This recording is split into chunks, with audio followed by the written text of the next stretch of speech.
Hay pocas historias políticas tan potentes como la de Shinzo Abe. Fue el primer ministro que más tiempo ha gobernado Japón, y su historia es una de fracaso, de una transformación increíble y desde luego de consecuencias enormes. Es la historia de cómo un líder caído aprende de sus errores para volver y, literalmente, cambiar su país para siempre. Bueno, vamos a meternos de lleno en esto. Esta portada de la revista Time lo clava, la verdad. Abe era una figura que generaba división. O lo amabas o lo odiabas, pero lo que es indiscutible es que fue una de las figuras más importantes del siglo XXI. Y para entender su legado, para entender a la persona, hay que ir al principio, a sus orígenes. Es que la carrera de Abe no salió de la nada, para nada. Se podría decir que estaba predestinada. Sus ambiciones políticas venían de muy atrás, del poderoso legado de su familia, una auténtica dinastía que dio forma al Japón de la posguerra. Es que la lista habla por sí sola. Primeros ministros, el poder, lo llevaba en la sangre. Pero de todos estos nombres hay uno que es la clave de todo. Su abuelo, Kishi Nobusuke. Fue su gran referente, su influencia ideológica principal, y de él heredó una misión que iba a definir toda su vida. Y aquí está la clave de bóveda de todo el asunto. Para Abe, Japón vivía atrapado en lo que él llamaba una memoria masoquista, una identidad impuesta por Estados Unidos tras la Segunda Guerra Mundial. Así que su gran objetivo, su obsesión, era superar ese trauma, revisar la Constitución pacifista y devolver a Japón su plena soberanía militar y, sobre todo, su orgullo como nación. Con esa misión entre ceja y ceja, llegó al poder por primera vez en 2006. Pero su ascenso fue visto y no visto. Le siguió una caída igual de rápida y humillante. Un fracaso estrepitoso que, paradójicamente, iba a ser la semilla de su éxito futuro. Fue un desastre. Se juntó todo. Heredó un partido hecho trizas, le faltaba experiencia, y en lugar de centrarse en los problemas económicos que preocupaban a la gente, ¿qué hizo? Pues priorizar su agenda ideológica más polémica. La oposición, claro, olió la sangre, y su gobierno se vino abajo en un visto y no visto. Y aquí, en ese momento tan bajo, le llegó la revelación, la gran lección de su carrera política. Entendió que no podía construir ese Japón fuerte con el que soñaba si los cimientos económicos eran de barro. El orgullo, la bandera, la Constitución, todo eso tendría que esperar. Primero lo primero, el bolsillo, la economía. Y vaya si aprendió. Cuando vuelve en 2012 es otro Abe, un Abe con un plan, una nueva estrategia radical que lo ponía todo patas arriba y que colocaba la economía en el centro absoluto de todo.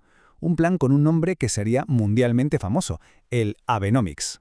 El Abenomics fue una auténtica bomba en el sistema económico japonés. Hay que pensar que Japón llevaba décadas obsesionado con no gastar, con controlar la inflación a toda costa. Y de repente llega Abe y dice, se acabó, vamos a pisar el acelerador a fondo. Un movimiento audaz, desde luego, y muy arriesgado. Su plan se hizo famoso como las 3 flechas. La primera, inundar el mercado de dinero. ¡Pum! Dinero barato para todos.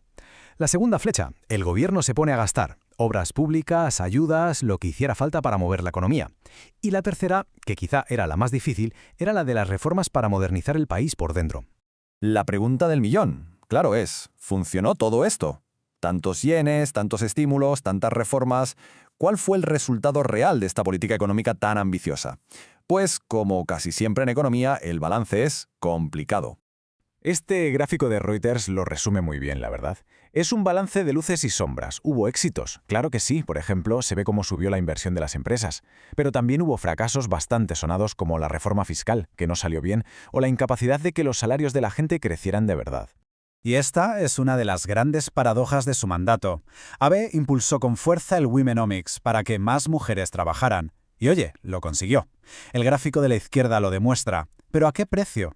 Los datos no mienten. La brecha de género general del país siguió siendo de las peores del mundo desarrollado. Sí, más mujeres trabajaban, pero muchas veces en empleos precarios, mal pagados y sin ninguna posibilidad de llegar a puestos de poder. Con la economía más o menos estabilizada, aunque con esos resultados mixtos, Abe sintió que ya tenía la base sólida que le había faltado la primera vez. Ahora sí, era el momento de pasar a la segunda fase del plan. La fase de verdad, centralizar el poder y cambiar de arriba abajo el papel de Japón en el mundo. Abe era muy listo. Sabía que la todopoderosa burocracia japonesa podía ser un muro contra sus reformas. Así que, ¿qué hizo? Pues la cortocircuitó. Paso a paso fue desmantelando su poder y concentrándolo todo en su propio despacho, el Kantei. Creó organismos que le daban control sobre los funcionarios, sobre la seguridad, sobre la información. El resultado fue un liderazgo político como nunca se había visto en Japón. Y con todo ese poder ya en sus manos, hizo su jugada más audaz.